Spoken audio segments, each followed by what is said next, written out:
আচাৰটো আমি সকলোৱে খাই ভাল পাওঁ নহয়নে ভাতৰ কাঁহীৰ কিনাৰত অকণমান আচাৰ হ'লে যেন ভাতৰ কাঁহীখনে সম্পূৰ্ণতা পায় নহয় জানো আজি মই আপোনালোকলৈ লৈ আহিছোঁ নেমুৰ সহজতে বনাব পৰা আচাৰ যিটো আপোনালোকে এদিনতে বনাব পাৰিব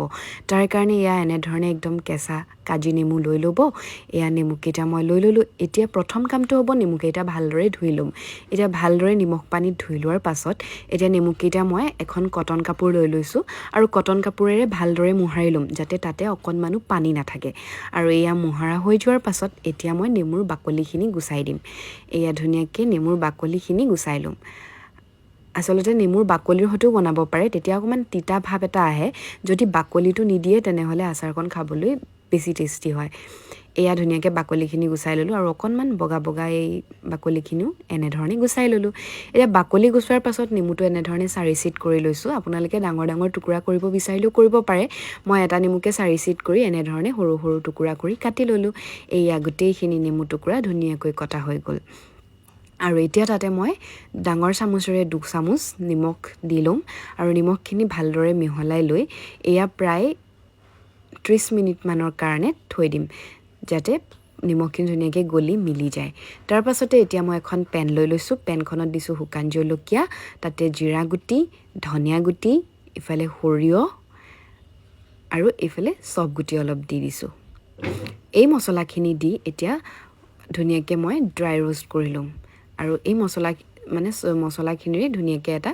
মছলা গুড়ি কৰি ল'ম এয়া ধুনীয়াকৈ সৰিয়হ ফুটি গৈছে মানে মছলাখিনি ড্ৰাই ৰোষ্ট কৰা হৈ গ'ল এতিয়া ঠাণ্ডা হোৱাৰ পাছত এইখিনি মই মিক্সি বাতি এটাত ভৰাই ল'ম আৰু ইয়াৰে এটা পেষ্ট বনাই ল'ম আৰু এয়া ধুনীয়াকৈ আমাৰ আচাৰৰ কাৰণে মছলা ৰেডি হৈ গ'ল তাৰ পাছতে সেই একেখন পেনতে মই অলপমান এয়া তেল দি লৈছোঁ আৰু তেলখিনি গৰম হোৱাৰ পাছত গেছৰ ফ্লেমটো বন্ধ কৰি এতিয়া তাতে দিছোঁ কালজিৰা আৰু অলপমান মিঠি গুটি আৰু লগতে দিছোঁ এচামুচ হালধি আৰু এতিয়া এইখিনি ধুনীয়াকৈ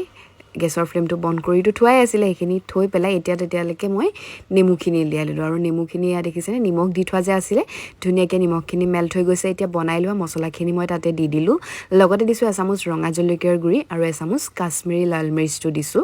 আৰু তেতিয়া মানে ৰংটো বেছি ধুনীয়া হয় সেইখিনি দি এতিয়া ভালদৰে মছলাখিনি একদম নেমুখিনিৰ লগত মিহলি হৈ যোৱালৈকে তেতিয়ালৈকে মই মিহলাই ল'ম আৰু এয়া ধুনীয়াকৈ মিহলি হৈ গৈছে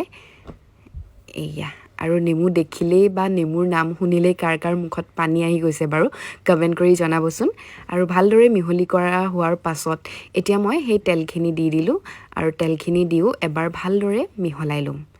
এয়া এনেধৰণেই আচাৰ ৰেডি হৈ গ'ল এইখিনি এদিনতে খাব পাৰি তথাপিও অকণমান তিতা ভাৱ এটা থাকে সেইবাবে এইখিনি ধুনীয়াকৈ এটা গ্লাছৰ বটলত ভৰাই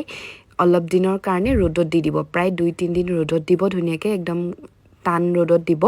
তেতিয়া আচাৰকণ একদমেই খাবলৈ পাৰফেক্ট হৈ উঠিব আৰু আপুনিও এবাৰ নেমুৰ আচাৰ এদিনতে এনেধৰণে নিশ্চয় বনাই চাব দেই আজিলৈ আহিলোঁ